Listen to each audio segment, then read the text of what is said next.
It's been confirmed by Queensberry and is being reported by various other forums and various media sources. Moses Itauma injured. Moses Itauma has sustained an injury in camp for his fight with Jermaine Franklin. There were lots of connotations, Jim, as what we could have done, but the bottom line of all of it was it's a mess, because when you're looking at that type of show, which is all based upon 7 title fights taking place, headed up by a great fight with Moses and Franklin, losing that. Get stressed out in those situations. It's just fun. We got a breaking news. When it comes to sparring, it's serious stuff. I'm amazed that we don't hear more instances of this. Close to fight night, the boxers involved picking up an injury of sorts. Well, because they're not playing about that. Well, they are professionals, and it is part of the process that you go through to prepare yourself for a fight. Yeah. So they know what they can and can't do. They won't be exposing themselves to undue risk. They'll be exposing themselves to the necessary preparation. Speak to the people direct and then make a decision if he's out. Okay. When did you first learn about this, Frank? Very late this afternoon, Okay, so it's been a stressful day. to say the least. For the fighters as well, it's a shame for the fighters, for everybody involved, TV companies, and more importantly for the fans. Riyadh season, you know, His Excellency, everybody involved in this. We're all gutted, but what can you do? That's something popped up and we said it's fake news that the fight was off and all this sort of stuff that was going on about some poisoning, scandal, foolishness, and they tried to shut this thing down. And I'm saying that's fake news. I'm not having that. So let's wait and see. If it's true, that's a shame.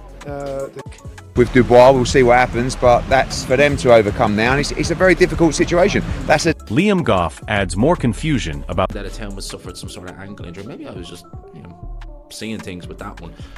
But he is injured. It's not really specifying. I don't know why. I'm sure I saw it was ankle, but maybe not. Maybe I was just seeing things. He's a big fight. He's trained very hard.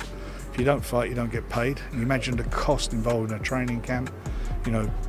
Booking places to set the camp up, bringing the sparring partners in, the nutritionists, the chefs, trainers, and everybody, and you don't get paid.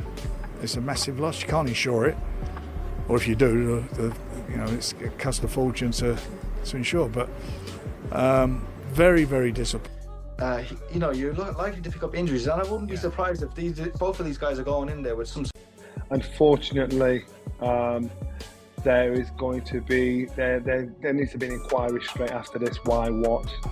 But that's what I'm hearing. This news is as fresh to me as it is you. I'm quite sure when this goes out, it'll be okay. But he will have seen the doctor, and the doctor will make that decision on whether he should fight or whether he shouldn't fight. I mean, listen, this is the hurt business. You can only go in there doing things we don't expect him to do. Right? Okay, he was favoured to win. Most of us thought he'd find a way. Moses Itauma just pulled out of the biggest fight of his career. And the reason? Nobody's buying it. I don't like that. People schedule fights and then they pull out. Oh, I was injured. No, if he was injured... Here's what went down. Justin Moses Itauma was supposed to face Jermaine Franklin in what everyone was calling a career-defining heavyweight clash. We're talking months of build-up, sold tickets, massive TV production, and Franklin in the best shape of his life. Then boom. Last-minute phone call.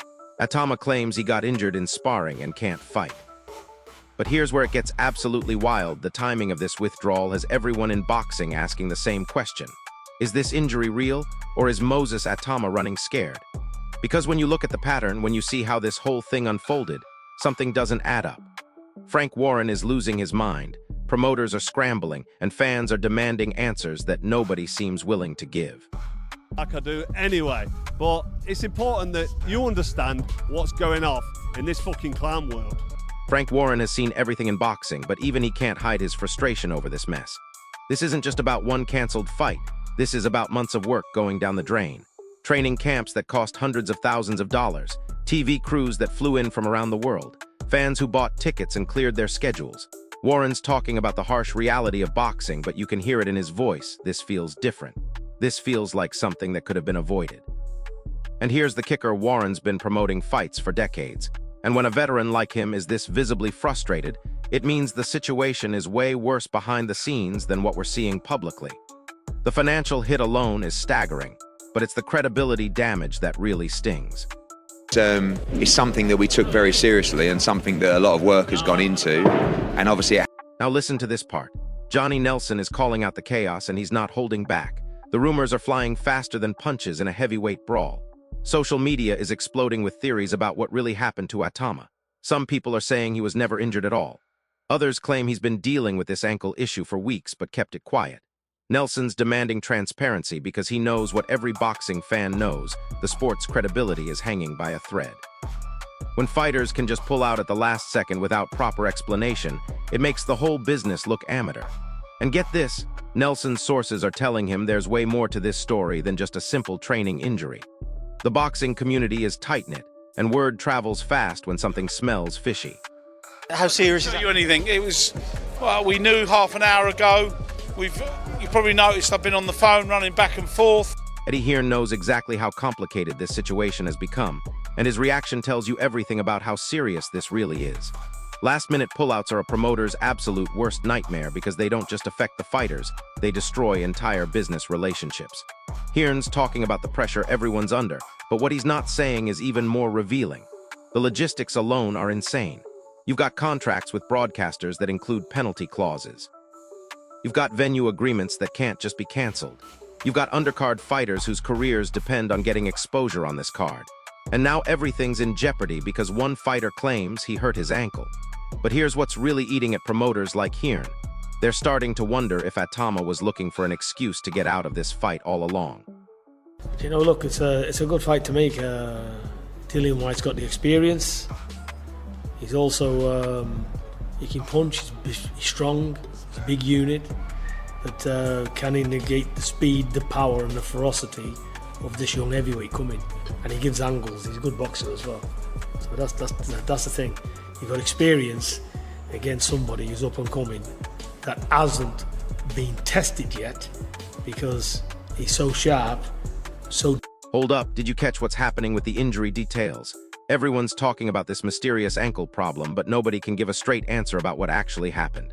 Speculation is running wild, and fans are rightfully questioning whether this pullout is legitimate. In boxing, injuries happen all the time, that's just the nature of the sport. But there's something about the vagueness of this situation that's driving people crazy. Was it a rolled ankle, a fracture, a ligament tear? The lack of specifics is what's fueling all these conspiracy theories. And here's what's really wild. If you're Moses Itauma and you have a legitimate injury, wouldn't you want to be completely transparent about it to protect your reputation? The fact that we're getting these vague, unclear explanations is only making things worse. Frank Warren's diving deeper into just how devastating this pullout really is, and his frustration is reaching a boiling point. We're talking about training camps that have been going on for months, sparring partners flown in from different countries, nutritionists, conditioning coaches, massage therapists, entire teams of people whose livelihoods depend on these fights happening. Warren's highlighting something that casual fans don't always understand. Boxing is as much about business management as it is about throwing punches.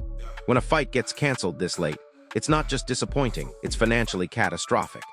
And the emotional toll? Forget about it.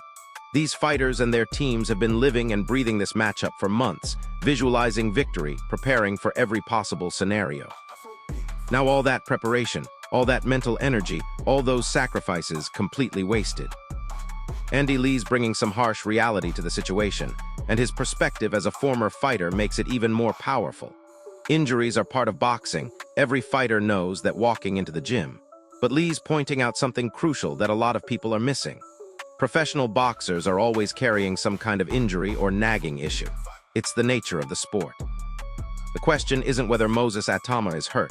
It's whether he's hurt enough to justify pulling out of the biggest fight of his career. Lee's suggesting that maybe this withdrawal reveals something deeper about how fragile fight preparation really is. Or maybe it reveals something about Itauma's mental state heading into this matchup.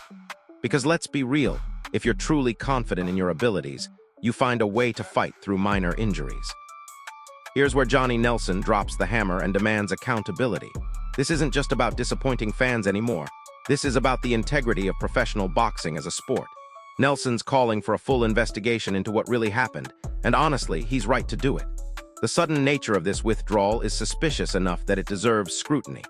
Boxing has been plagued by credibility issues for years, and situations like this only make it worse.